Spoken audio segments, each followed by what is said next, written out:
നമസ്കാരം. Raf talks ഫുട്ബോളിലേക്ക് ഏവർക്കും സ്വാഗതം. സൂപ്പർ താരം ക്രിസ്ത്യാനോ റൊണാൾഡോ 2018 സ്പാനിഷ് വമ്പന്മാരായ റയൽ മാഡ്രിഡിനോട് വിട പറഞ്ഞത്. പിന്നീട് അദ്ദേഹം ഇറ്റാലിയൻ വമ്പന്മാരായ യുവന്റസിലേക്ക് ചേക്കേറി എന്നുള്ളതാണ്. 3 വർഷക്കാലമാണ് അദ്ദേഹം യുവന്റസിൽ ചിലവഴിച്ചത്. 2021 അദ്ദേഹം യുവന്റസ് വിട്ടുകൊണ്ട് മാഞ്ചസ്റ്റർ യുണൈറ്റഡിലേക്ക് തന്നെ തിരികെ പോവുകയായിരുന്നു. ഈ ഒരു കാലയളവിൽ അഥവാ 3 വർഷക്കാലയളവിൽ അദ്ദേഹം യുവന്റസിന് വേണ്ടി 134 മത്സരങ്ങൾ കളിക്കുകയും 101 ഗോളുകൾ നേടുകയും ചെയ്തിട്ടുണ്ട്. എന്നാൽ ഈ ഒരു കാലയളവിലാണ് കോവിഡ് പ്രതിസന്ധി വരുന്നത്.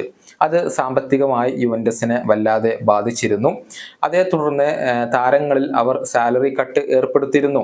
അതായത് മാർച്ച് 2020 മുതൽ ഏപ്രിൽ 2021 വരെയുള്ള കാലയളവിലെ സാലറി ഇവർ കുറച്ചിരുന്നു എന്നുള്ളതാണ്. പിന്നീട് നൽകാം എന്ന വാഗ്ദാനം യുവന്റസ് താരങ്ങൾക്ക് നൽകുകയും ചെയ്തിരുന്നു. പക്ഷേ സൂപ്പർ താരം ക്രിസ്ത്യാനോ റൊണാൾഡോക്കുള്ള വേതനം പിന്നീട് യുവന്റസിൽ നിന്നും ലഭിച്ചിരുന്നില്ല. അദ്ദേഹം ക്ലബ്ബ് വിട്ടിട്ടും ആ ഒരു വേതനം ലഭിച്ചിരുന്നില്ല.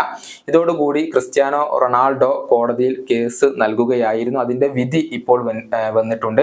Cristiano Ronaldo case വിജയിച്ചിട്ടുണ്ട്.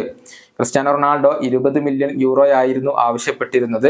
ടാക്സ് ഒഴിച്ചുള്ള തുക റൊണാൾഡോക്ക് നൽകണം എന്ന് കോടതി ഇപ്പോൾ യുവന്റസിനോട് ആവശ്യപ്പെട്ടിട്ടുണ്ട്. അത് പ്രകാരം 10 മില്യൺ യൂറോയോളം ഇനി ക്രിസ്ത്യാനോ റൊണാൾഡോക്ക് യുവന്റസിൽ നിന്ന് ലഭിക്കും എന്നുള്ളതാണ്. പ്രമുഖ ഇറ്റാലിയൻ മാധ്യമമായ ലാ ഗസറ്റോ ഡെല്ലോ സ്പോർട്ട് ഉൾപ്പെടെയുള്ളവർ ഇക്കാര്യം റിപ്പോർട്ട് ചെയ്തിട്ടുണ്ട്. നേരത്തെ ഇതിന് സമാനമായ ഒരു അവസ്ഥ അർജന്റീൻ സൂപ്പർ താരമായ പൗലോ ദിബാലയുടെ കേസിലും ഉണ്ടായിരുന്നു. അങ്ങനെ അദ്ദേഹത്തിന് ലഭിക്കാനുണ്ടായിരുന്ന 2.6 മില്യൺ പൗണ്ട് യുവന്റസിൽ നിന്ന് ലഭിക്കുകയും ചെയ്തിരുന്നു എന്നുള്ളതാണ്. ഇപ്പോൾ ക്രിസ്ത്യാനോ റൊണാൾഡോക്കും അനുകൂലമായ ഒരു കോടതി വിധിയാണ് വന്നിട്ടുള്ളത്. ഏതായാലും നിലവിൽ സൗദി അറേബ്യയിലാണ് റൊണാൾഡോ ഉള്ളത്. ഫുട്ബോൾ ലോകത്ത് മാത്രമല്ല കായിക ലോകത്ത് തന്നെ ഏറ്റവും കൂടുതൽ സാലറി ഉള്ള താരങ്ങളിൽ ഒരാൾ കൂടിയാണ് ക്രിസ്ത്യാനോ റൊണാൾഡോ. സൗദി ലീഗിൽ 25 മത്സരങ്ങൾ കളിച്ച താരം 29 ഗോളുകളും 10 അസിസ്റ്റുകളും നേടിക്കൊണ്ട് തകർപ്പൻ ഫോമിലാണ് ഇപ്പോൾ തുടരുന്നത്. ഈ വീഡിയോയുടെ അവസാനിപ്പിക്കുന്നു. കാണാം.